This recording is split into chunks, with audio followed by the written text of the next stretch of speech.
اگر عید میلاد النبی مسلمانوں کی سچی مچی کی عید ہوتی, تہوار ہوتا, اس میں اتنا اختلاف نہ ہوتا. اتنا اختلاف ہے, پورے سعودیہ کی ایک گلی میں بھی کوئی ایک بتی بھی نظر نہیں آئے گی آپ کو. ایسا ہے کہ نہیں ہے؟ پاکستان میں گھر گھر سجے ہوئے ہیں, پورے مکہ مدینہ میں, ریاض میں, جدہ میں کہیں بھی ایک بتی بھی نظر نہیں آئے گی, ایک چراغ بھی نظر نہیں آئے گا. یہ کیسا تہوار ہے, پورے عرب دنیا میں کہیں بھی نہیں منایا جا رہا, انڈیا پاکستان میں دھوم دھام سے منایا جا رہا ہے. یہ خود اس کی علامت ہے, اتنا بڑا اختلاف ہونا کہ یہ تہوار نہیں ہو سکتا. پھر پاکستان میں بھی کھارا در میں منایا جا رہا ہے, ڈیفنس میں نہیں منایا جا رہا. کراچی میں کم منایا جا رہا ہے, چھانگا مانگا میں, چیچا وطنی میں زیادہ منایا جا رہا ہے. معذرت کے ساتھ, چیچا وطنی میں نہیں, یا کسی اور علاقے میں, سمجھ رہے ہو. پھر جو پسماندہ علاقے ہیں ان میں زیادہ منایا جا رہا ہے, پڑھے لکھے علاقوں میں کم منایا جا رہا ہے.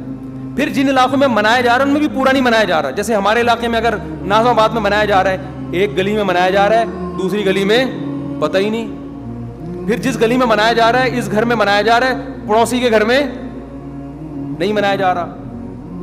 تو یہ اس کی علامت ہے بھائی. یہ تہوار اگر ہوتا تو ساری دنیا کے مسلمان اس پر متفق ہوتے. کھوپڑی شریف میں بات آ رہی ہے کہ نہیں آ رہی ہے؟ تو اس لیے یہ اتنے بات اس کے غلط ہونے کے دلائل ہیں نا, اس کو عید میلاد النبی کو منانے کے, کہ بہت ہی کوئی ضدی اور ہٹ دھرم ہوگا تو کہے گا کہ یہ منانا چاہیے ان دلائل سننے کے بعد. اور دیکھو مجھ پہ آپ نیگیٹو کمنٹس کر سکتے ہو, مجھے آپ کہہ سکتے ہو میرا یہ کلپ مارکیٹ میں جائے گا نا تو یہ دیوبندی, یہ وہابڑے, اور یہ ان کو کیا پتا, ان کو نبی سے محبت نہیں ہے.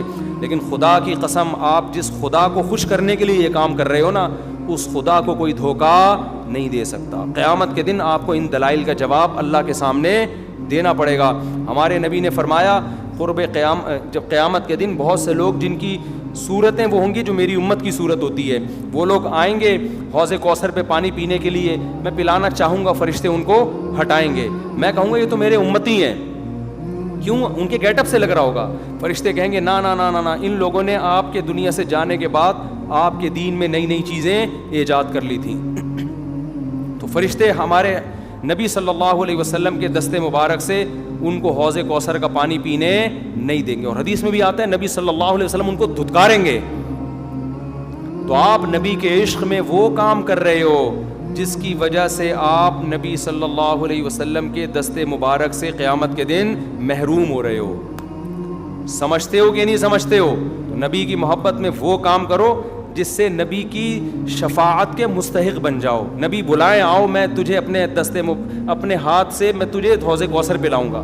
ایسا نہ ہو کہ آپ ربیع الاول کو منا رہے ہو, اس نبی کی یاد میں محبت کا اظہار کر رہے ہو, اور یہی محبت کا اظہار جو غیر شرعی طریقے سے ہے, قیامت کے دن نبی کی شفاعت سے آپ کو محرومی کا ذریعہ بنا دے.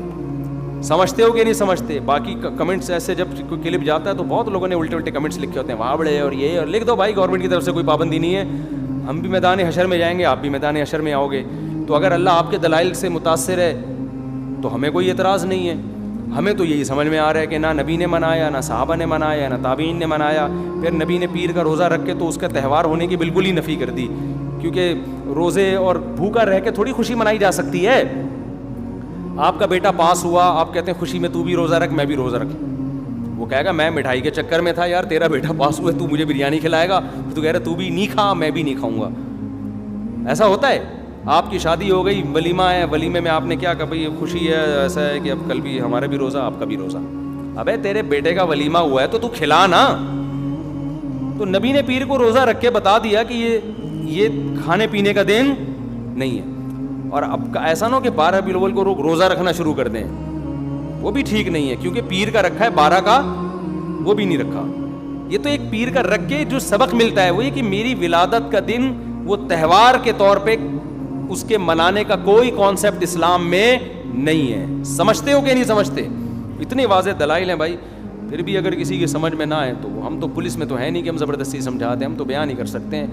ہمارے گھر کے آگے بھی بتیاں لگی ہوئی ہیں, لوگوں نے, ہمارے پڑوسیوں میں بھی لوگ بتیاں لگا رہے ہیں, حلوے پکا رہے ہیں. میں تو کبھی کسی کو نہیں جا کے چھیڑتا, بھائی تو اتنا گھنٹہ بیان کیا, تیری سمجھ میں نہیں آیا. تو ہم پولیس میں نہیں ہیں بھائی, ہم بتا سکتے ہیں, ماننا ہے مان جاؤ. میں نے جس دن محرم کے حلیم کے دیگ کے خلاف بیان کیا, اسی رات پوری گلی میں ہمارے دیگیں چلتی رہی ہیں نا, وہ لڑکے گھوٹے لگاتے رہے. تو مجھے کسی نے کہا ان لڑکوں کو بتاؤ جا کے کہ آج بیان ہوا ہے اور آج ہی آپ یہ کام کر رہے ہو. میں نے کہا یار ہم پولیس میں نہیں ہیں, ہم نے جو بات کرنی تھی کر لی, اب یہ لڑکے لونڈے لپاڑے لگے ہوئے ہیں, اللہ کسی کو دیکھ میں گرا کے مار دے وہ خود ہی سزا دے.